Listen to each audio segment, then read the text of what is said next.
अगर ये लड़ाई इस बात की होती कि हजूर ने हिंदुस्तान, हजूर आए थे और उन्होंने यहाँ पहली मस्जिद की जो तामील की थी वो उस जगह पर की थी, तब भी मुझे समझ में आता, नब्बे मस्जिद नबी की तरह एक राजा के थ्रू, उसके जनरल्स के थ्रू एक बनाई गई मस्जिद, और हिंदुस्तान में और दुनिया में, और शायद आपको भी ना मालूम हो, माफ करिएगा, जो इसको बाबरी मस्जिद नाम रखा गया, पूरी दुनिया में लोग इसको बाबर से जोड़ के देखते हैं कि बाबर के मारे इसका नाम बाबरी मस्जिद रखा गया, क्योंकि उन्होंने मुगल हिस्ट्री डेप्थ में पढ़ी नहीं है। इस मस्जिद का नाम बाबर के नाम पर रखा ही नहीं गया, जो बाबरी बाबरी सब समझते हैं बाबर के नाम पर रखा गया। Who was Babri? Does anybody know कि who was Babri in Mughal history? आज आपके चैनल पे बता रहा हूं कि Babri was a 16-year-old boy जिसको बाबर अफगानिस्तान के काबुल के मार्केट से खरीद के लाया था। Babar had a physical relationship with this boy called Babri, जो इब्राहिम लोदी का अगेंस्ट बैटल ऑफ पानीपत में मारा गया था, और उसकी याद में इस मस्जिद का नाम जब तामील हुई थी तो बाबरी मस्जिद रखा गया था। तो for all the Muslims in the world, they should understand that this masjid is not named after even Babar. This is known on the name of the boyfriend of Babar. आइए कि आपने हाल में अल सोफिया का किस्सा सुना होगा, तुर्की का सुना होगा आपने। वहां क्या हुआ? 900 साल से वो एक चर्च था। तुर्की के लोग खुद मानते हैं वो चर्च था, सब मानते हैं। उसके बाद वो 500 साल पहले मस्जिद कर दी गई। मुस्तफा अतातुर्क ने आके कहा no it will be a symbol of secularism, उसने उसको म्यूजियम बना दिया। 15 दिन पहले तुर्की में उसको फिर से मस्जिद कन्वर्ट कर दिया गया। पूरे यूरोपियन वर्ल्ड ने, क्रिश्चियन वर्ल्ड ने इसका विरोध किया। दुनिया के मुसलमानों ने क्या इसका विरोध किया? आपने किया कि अल सोफिया म्यूजियम को मस्जिद क्यों बना रहे हो? आपने ट्वीट किया तुर्की के प्राइम मिनिस्टर को कि आप ये क्यों कर रहे हैं। इमरान खान ने ट्वीट किया, ओएसी ने किया, दुनिया के मुसलमानों ने किया? नहीं किया। क्यों नहीं किया? क्योंकि उनको खुशी हो रही थी ये म्यूजियम दादागिरी के चलते एक मस्जिद बन रहा है।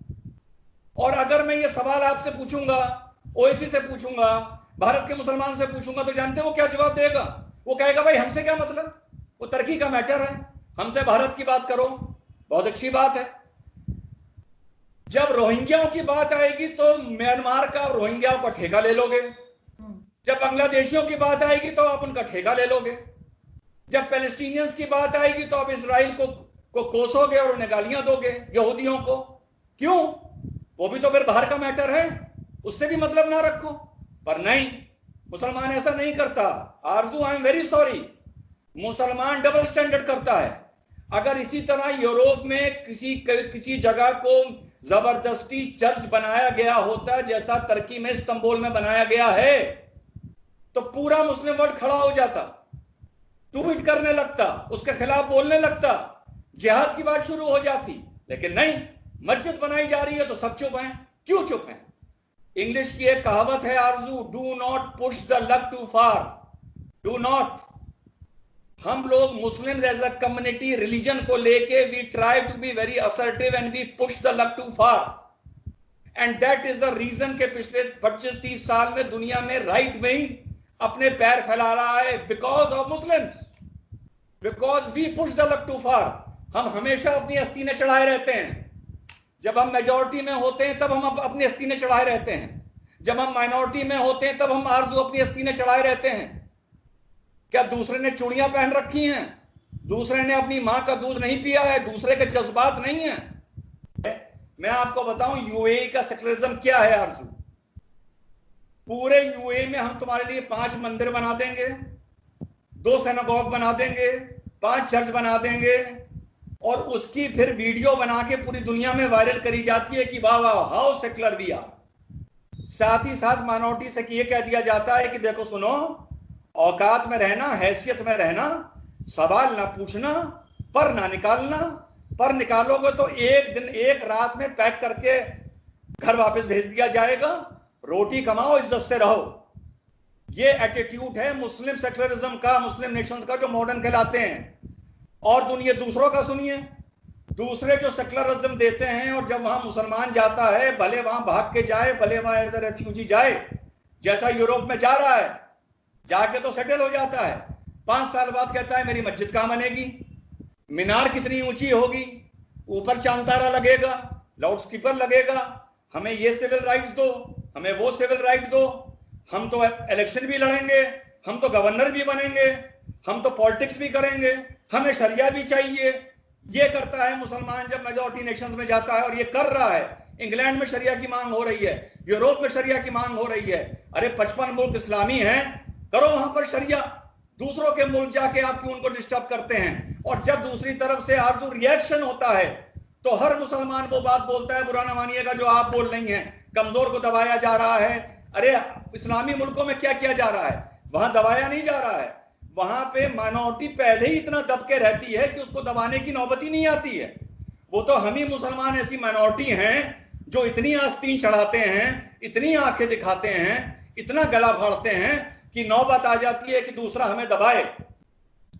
आप बार बार मुसलमानों की तकलीफ की बात करती हैं, आप मुस्लिम मुल्कों में माइनॉरिटी की तकलीफ की बात बिल्कुल नहीं करती हैं, उनके एस्पिरेशंस की, उनकी ख्वाहिशों की बात आरजू आप नहीं कर रही हैं। और अगर आप ये कह रही हैं कि ये हर जगह होगा, अरे ये तो ऑलरेडी हर जगह हो रहा है, सिवाय क्रिश्चियन वर्ल्ड के और हिंदू वर्ल्ड के, ये तो सब मुस्लिम नेशंस में हो रहा है। आप क्या समझते हैं कि मुस्लिम नेशंस में, इवन मोस्ट मॉडर्न मुस्लिम नेशन में, माइनॉरिटीज को एब्सोल्यूट राइट ऑफ फ्रीडम है, एब्सोल्यूट राइट ऑफ असर्शन है, absolute right of aspiration, religious aspiration है? नहीं है।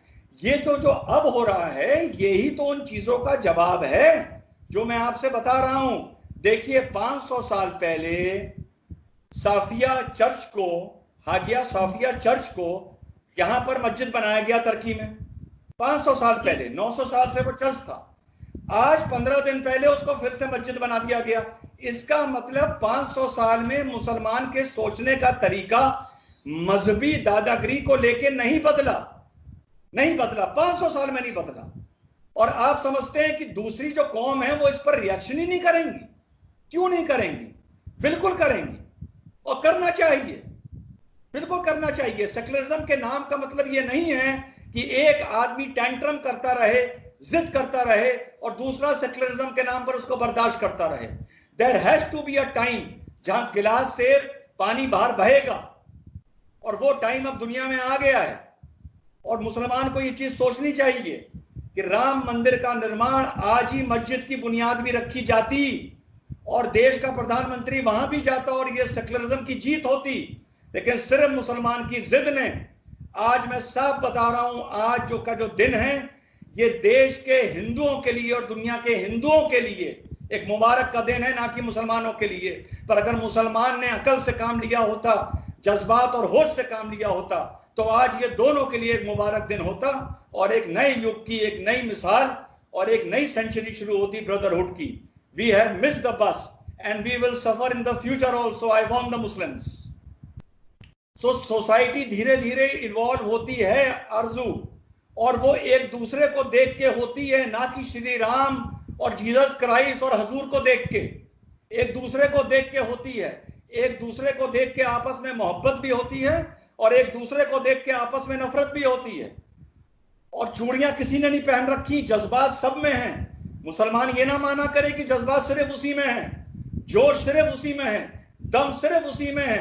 ये सबसे बड़ी गलती करता है मुसलमान। सब में जोश है, सब में दम है, और सबको पत्थर उठाना आता है, और सबको तलवार उठानी आती है। सो एज अ कम्युनिटी जहां हम मेजॉरिटी में हैं, हमको ये ध्यान रखना चाहिए कि हम अपनी माइनॉरिटी को कितनी रिलीजियस लिबर्टी दे रहे हैं। World is a global community now. हम ये नहीं कह सकते कि हमें उससे नहीं मतलब, हमें उससे नहीं मतलब। अब जो टर्की में घटना हुई है, रशिया ने, यूरोप ने, ग्रीस ने जो इसका विरोध किया है, आपको क्या लगता है इसका स्पिल ओवर कहीं नहीं होगा? सारी क्रिश्चियन कम्युनिटी भूल जाएगी। आप भूलते या हम भूलते कि जबरदस्ती कहीं अगर चर्च बना दिया जाता यूरोप में, इतनी हिस्टोरिकल बिल्डिंग में, तो भूलते? नहीं भूलते। तो वो क्यों भूलेंगे? फिर हम लोग कह देते हैं साहब वो उस मुल्क की बात है, उस मुल्क की बात है, ईंट का जवाब पत्थर से नहीं होता। माफी चाहूंगा, आजकल के जमाने